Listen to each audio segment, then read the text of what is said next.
Hello students. हम पढ़ रहे थे classification of elements and periodicity in properties. कल हमने थर्ड यूनिट स्टार्ट किया था, तो उसमें हम पढ़ रहे थे पीरियोडिक टेबल के बारे में कि जो पीरियोडिक टेबल का डेवलपमेंट है वो किस तरीके से हुआ, कहाँ से उसकी शुरुआत हुई। तो उसमें हमने पढ़ा था डोबरनेयर ट्रायड मेथड एंड सेकेंड पढ़ा था न्यूलैंड्स लॉ ऑफ ऑक्टेव। ठीक है, आज हम पढ़ने जा रहे हैं मेंडलीव्स पीरियोडिक टेबल, जो कि क्या है 1869 में आई थी, 1869 में आई थी। तो आज हम इसको यहाँ पे डिस्कस करेंगे कि मेंडलीव ने ऐसे क्या काम किया था जो इन्हें फादर ऑफ पीरियोडिक टेबल बोला गया। ठीक है ना, तो ये बहुत इंपॉर्टेंट है, तो इसको थोड़ा सा ध्यान से समझना। तो देखो क्या है, हाँ 1869 ईस्वी में मेंडलीव, जिनका पूरा नाम था दमित्री मेंडलीव, तो उन्होंने क्या किया, उस टाइम पे 63 एलिमेंट्स प्रेजेंट थे। ठीक है, 63 एलिमेंट्स प्रेजेंट थे, तो उन्होंने इन एलिमेंट्स को अरेंज करने की कोशिश की, एक टेबल की फॉर्म में देने की कोशिश की। ठीक है, तो इन्होंने क्या किया, सबसे पहले इन्होंने जितने भी एलिमेंट थे 63 एलिमेंट जो थे, इन्होंने क्या किया कि सबसे पहले 8 ग्रुप बनाए। ठीक है, 8 ग्रुप मतलब जो ये वर्टिकल कॉलम है, जो ये वर्टिकल कॉलम है ना, इनको ग्रुप बोला जाता है। तो उन्होंने 8 कॉलम बनाए, जैसे यहाँ पे मेंशन है ना, मैंने यहाँ पे एक पीरियोडिक टेबल बनाने की कोशिश की है मेंडलीव वाली। मैंने पूरी नहीं बनाई है, बस एक जस्ट आइडिया देने के लिए आपको बनाई है कि मतलब इसने क्या काम किया था, क्योंकि ये टेबल आपको कहीं भी पूछी नहीं जाएगी, बस थोड़ा सा पूछा जा सकता है कि इन्होंने कैसे काम किया था। तो इन्होंने क्या किया कि 8 कॉलम बनाए, 8 वर्टिकल कॉलम बनाए, जिसे ग्रुप बोला जाता है, first, second, third, fourth, fifth, six, seventh और एट्थ। ठीक है, और प्रत्येक कॉलम को इन्होंने 2 कॉलम में डिवाइड किया। तो मतलब जैसे फर्स्ट कॉलम है ना, इसको ए और बी सब कॉलम में डिवाइड कर दिया, सब कॉलम मतलब बराबर के 2 भाग कर दिए उसको। ठीक है, तो ऐसे ही सेकेंड जो कॉलम है उसको भी 2 भाग में इसने डिवाइड कर दिया, थर्ड को भी इसने 2 भाग में डिवाइड कर दिया। तो इसने फर्स्ट से लेके 7 तक पहले से लेके 7वें कॉलम को सब कॉलम में डिवाइड किया। ठीक है, तो इनका जो इन्होंने क्या कहा, पहला पॉइंट था इनका कि elements are placed in increasing, ये साइन का मतलब है इंक्रीजिंग ऑर्डर। ठीक है, अगर मैं एरो ऐसे ऊपर बनाती हूँ तो इसका नाम है, इसका मतलब है कि इंक्रीजिंग ऑर्डर, और अगर एरो का डायरेक्शन नीचे तो इसका मतलब है डिक्रीजिंग ऑर्डर। तो ये ध्यान में रखना। तो यहाँ पे देखो, तो इनका जो पहला पॉइंट था वो था कि elements are placed in increasing order of their atomic mass, कि जो एलिमेंट्स हैं, ये पीरियोडिक टेबल में एलिमेंट्स रखे गए हैं, इनको इनके एटॉमिक मास के बढ़ते हुए क्रम में रखा गया है। अब मैंने यहाँ पे ना इनके एटॉमिक मास मेंशन नहीं किए है, क्योंकि थोड़ा स्पेस कम है, और अगर मैं एटॉमिक मास भी यहाँ पे मेंशन करती तो थोड़ा हौच पौच हो जाता, समझने में प्रॉब्लम हो जाती। पर ये समझना कि जो ये एलिमेंट्स ऐसे रखे गए ना कि हाइड्रोजन के बाद हीलियम, फिर नीचे लिथियम, बेरिलियम, बोरोन, कार्बन, ये इनके परमाणु भार के बढ़ते हुए क्रम में। तो एक चीज तो इन्होंने ये की, तो ये कोई बड़ी बात नहीं है। जो हमने पहले डॉबरनेयर और न्यूलैंड्स पढ़ा था, उसने भी यही काम किया था कि एलिमेंट्स को इंक्रीजिंग ऑर्डर में रखा गया था उसके एटॉमिक मास के। ठीक है, सेकेंड क्या था कि सेकेंड इन्होंने बोला, ध्यान दो, कि physical and chemical properties of elements are periodic function of their atomic mass, मतलब तत्वों के जो भौतिक और रासायनिक गुण हैं वो उनके परमाणु भार के आवर्ती फलन होते हैं। ठीक है, तो जो मेंडलीव का जो फोकस था, उसका जो केंद्र बिंदु था, वो था प्रॉपर्टीज पे, कि एलिमेंट की प्रॉपर्टीज को उसने स्टडी किया, और उसके बाद उन्होंने एलिमेंट को इस अरेंज किया पीरियोडिक टेबल में। तो जो मेन फोकस था प्रॉपर्टीज पे था। तो उनका जो स्टेटमेंट था कि उनकी जो प्रॉपर्टीज है, एलिमेंट की जो प्रॉपर्टीज है आइदर फिजिकल और केमिकल, कि उनकी प्रॉपर्टीज उनके परमाणु भार के आवर्ती फलन होती है। अब ये आवर्ती फलन का मतलब क्या है, पीरियोडिक फंक्शन का मतलब क्या है, इसको थोड़ा समझो। ठीक है, आवर्ती फलन का मतलब है कि जैसे आप ये समझो कि एक इन टाइम इंटरवल के बाद तत्वों के क्या है, प्रॉपर्टी रिपीट हो रही है। जैसे सपोज करो कि एक एग्जांपल लेके चलते हैं कि जैसे स्कूल में सपोज करो कि फर्स्ट पीरियड मैथ्स का है। ठीक है, फर्स्ट पीरियड मैथ्स का, और मैथ्स की टाइमिंग है 10 से लेके 10:30 बजे तक। ओके, तो क्या हुआ कि बच्चे फर्स्ट क्लास अटेंड की, बच्चों ने मैथ्स की 10 से लेके 10:30 तक, और उसके बाद रिलैक्स हो गए कि चलो मैथ्स का पीरियड तो हो गया, टेंशन खत्म हो गई। उसके बाद क्या हुआ, नेक्स्ट डे, दूसरे दिन उसी टाइम पे दोबारा मैथ्स की क्लास लग गई। ठीक है, दोबारा मैथ्स की क्लास तो लगेगी। तो कहने का मतलब है कि देखो, एक टाइम इंटरवल के बाद, टाइम इंटरवल मतलब 10:30 से लेके रात का टाइम, फिर मॉर्निंग का टाइम 10 बजे तक, एक फिक्स टाइम इंटरवल के बाद दोबारा से मैथ्स की क्लास लगी, चाहे मैथ्स की क्लास है चाहे कोई सी भी क्लास है। ठीक है, तो वही आवर्ती का मतलब वही है यहाँ पे कि एक सर्टेन टाइम इंटरवल के बाद एलिमेंट की प्रॉपर्टीज रिपीट हो जाती हैं। ठीक है। और जब प्रॉपर्टीज रिपीट हो जाती है तो जिन एलिमेंट की प्रॉपर्टीज रिपीट होती है उसको मेंडलीफ ने एक कॉलम में रख दिया। बात समझ में आ रही है? तो कहने का मतलब कि पहली चीज तो ये है कि एलिमेंट्स को परमाणु भार के बढ़ते हुए क्रम में रखा।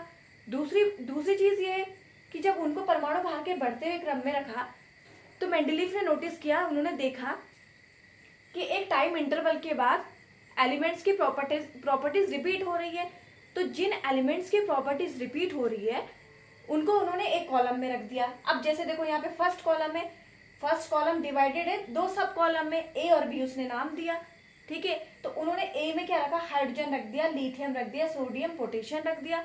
ऐसे दूसरा जो कॉलम था उसमें कॉपर, एजी और ये गोल्ड रख दिया। तो कहने का मतलब है जो उसने ये एलिमेंट एक उसमें रखे, एक सब कॉलम में रखे, मतलब इनकी जो प्रॉपर्टीज है वो लगभग एक जैसी है। बात समझ में आ रही है? तो जैसे फिर ऐसे इन्होंने सेकंड को भी दो कॉलम में डिवाइड किया है ना, तो दूसरे में देखो, इसमें दूसरे सेकंड में पहले कॉलम में क्या रखा है, बेरिलियम, मैग्नीशियम, कैल्शियम, मतलब इनकी प्रॉपर्टीज लगभग एक जैसी होंगी।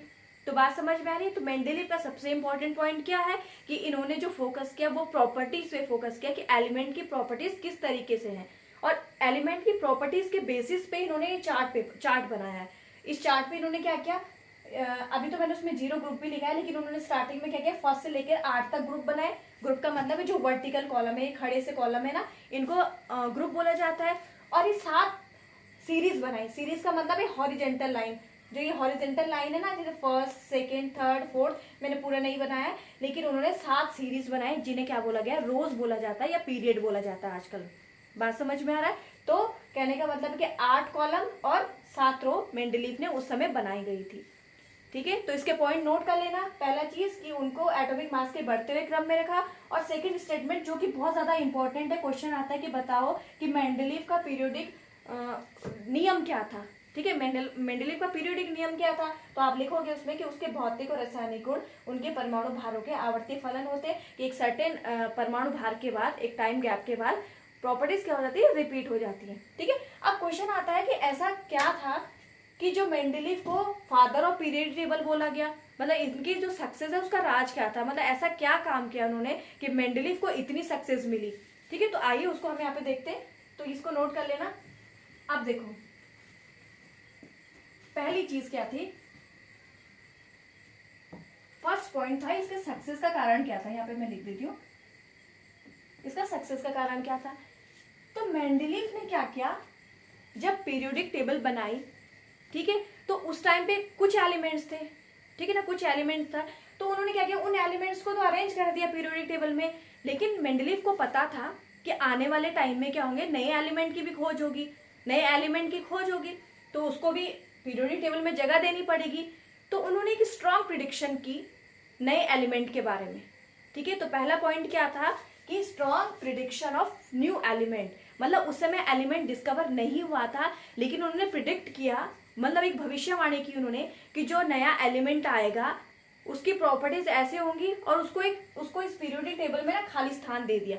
अब यहाँ पे देखो मैंने 2 गैप बनाए ना, तो मेंडलीव ने क्या किया कि उस टाइम पे एलिमेंट्स उसको ज्यादा पता नहीं थे, नए एलिमेंट्स के बारे में तो पता था नहीं, जितने थे उन्होंने उसको अरेंज कर दिया था, तो उन्होंने नए एलिमेंट्स के लिए खाली जगह छोड़ दी पीरियोडिक टेबल में।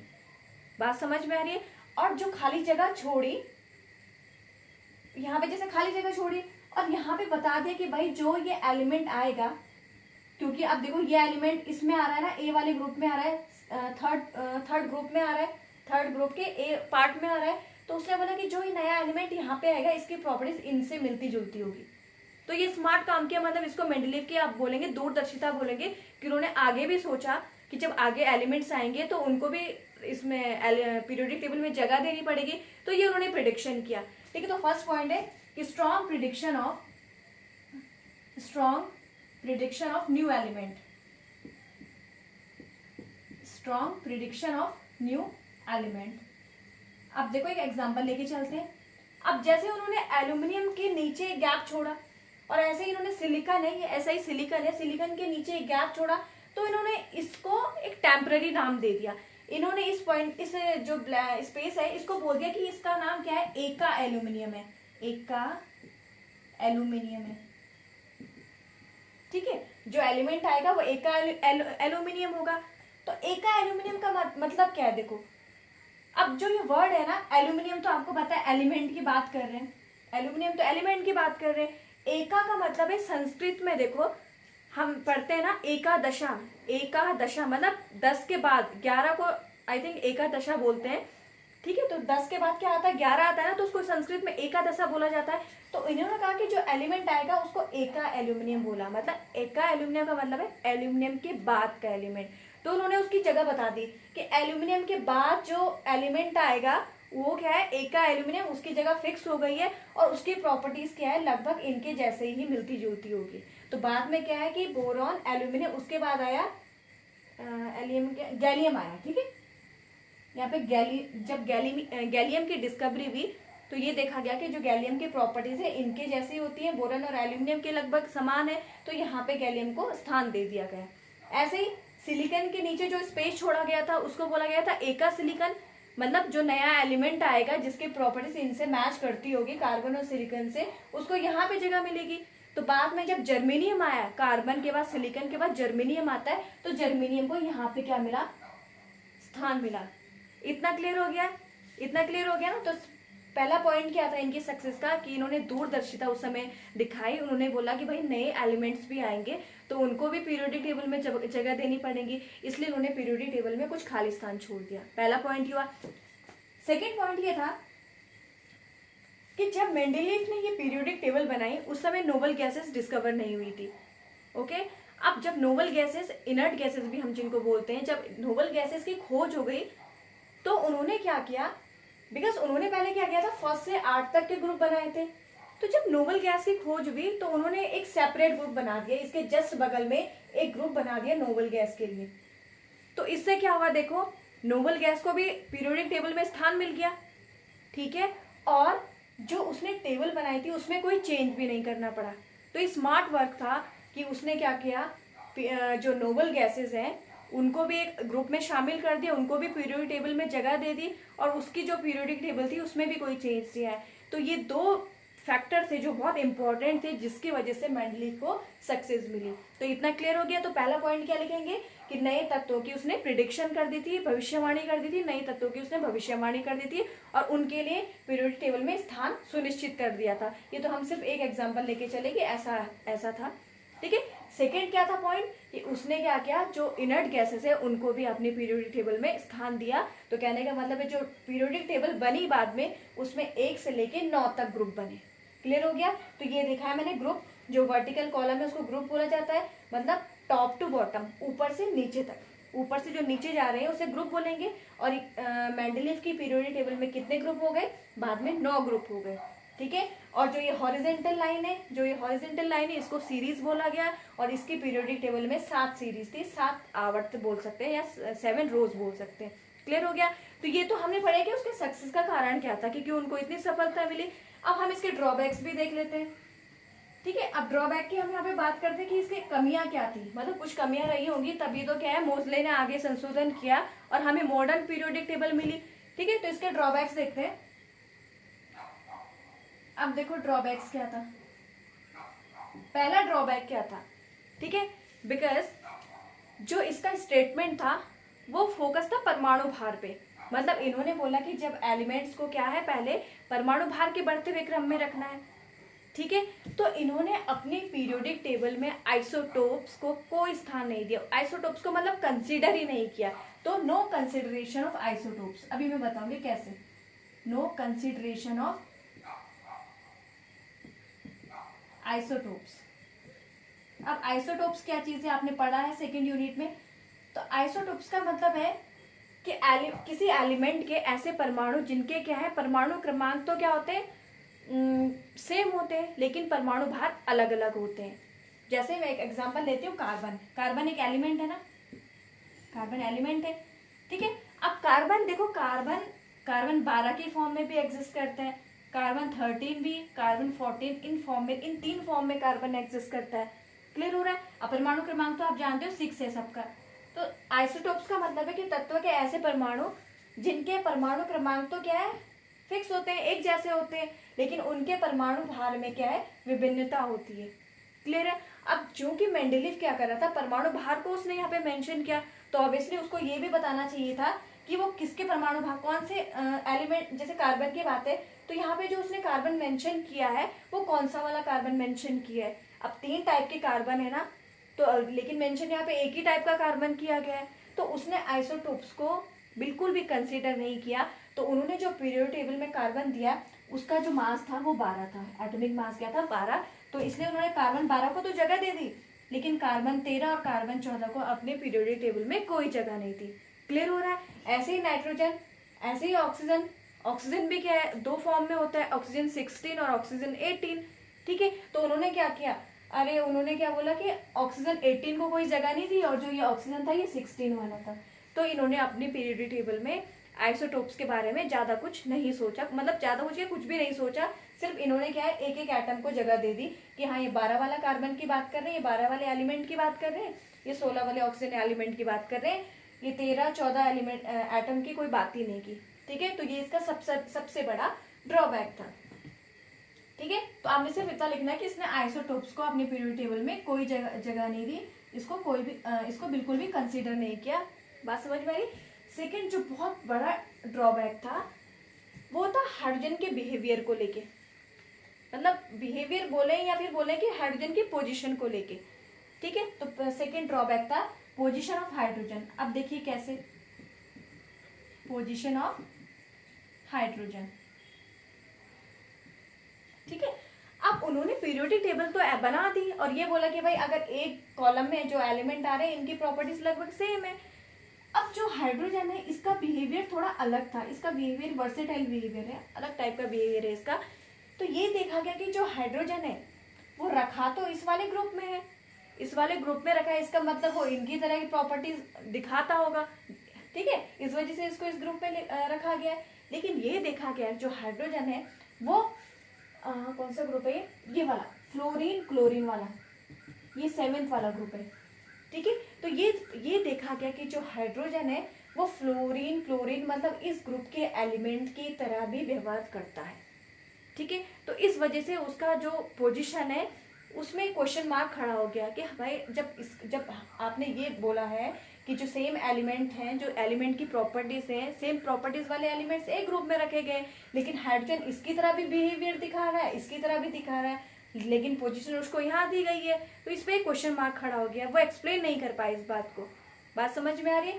तो कैसे इसको बिहेवियर दिखा रहा है। अब जैसे फ्लोरीन और क्लोरीन है, ठीक है। अब मैं पहले ये बताती हूँ कि हाइड्रोजन इनकी तरह कैसे बिहेव करता है। अब फ्लोरीन क्लोरीन है, आपने देखा होगा फ्लोरीन क्या बनाता है, फ्लोरीन 2 फ्लोरीन के एटम मिलके F2 बना देते हैं, मॉलिक्यूल बना देते हैं।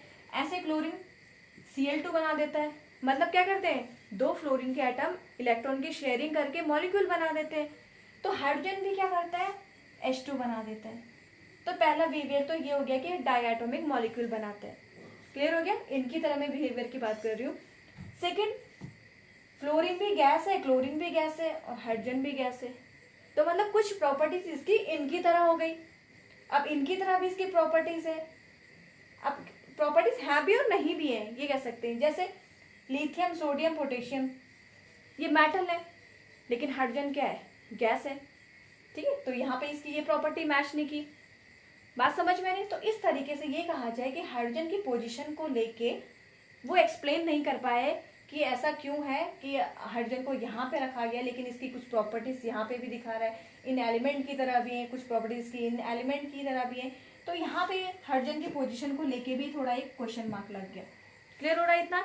तो हम मेंडलीव की जो पीरियोडिक टेबल है उसके बारे में सिर्फ इतना पढ़ेंगे। आपको यह याद करना है कि उसकी स्टेटमेंट क्या थी कि physical and chemical properties of elements are periodic function of their atomic mass, कि तत्वों के जो भौतिक और रासायनिक गुण है वो क्या है, उनके परमाणु भारों के आवर्ती फलन है। एक तो स्टेटमेंट आप नोट कर लोगे। सेकंड कि जो उनके मतलब जो ये पीरियोडिक टेबल बनाई उसमें कितने सीरीज थी, कितने कॉलम थे और कितनी रोज थी, एक ही आप पॉइंट नोट करोगे। थर्ड, उसके सक्सेस के क्या कारण थे, और फोर्थ उसके ड्रॉबैक्स क्या थी। तो 2-2 पॉइंट आपने नोट करने, ज़्यादा करने की जरूरत नहीं है। उसके बाद अब हम पढ़ेंगे मॉडर्न पीरियोडिक टेबल, जो कि किसने किया था, मोजले ने इस पीरियोडिक टेबल में कुछ संशोधन किए और जो उसके फलस्वरूप हमें क्या मिली, मॉडर्न पीरियोडिक टेबल मिली, जो हम आज पढ़ते हैं। ठीक है, तो उसको हम कल के लेक्चर में पढ़ेंगे। आप फिलहाल इसको आज कर लेना। ओके।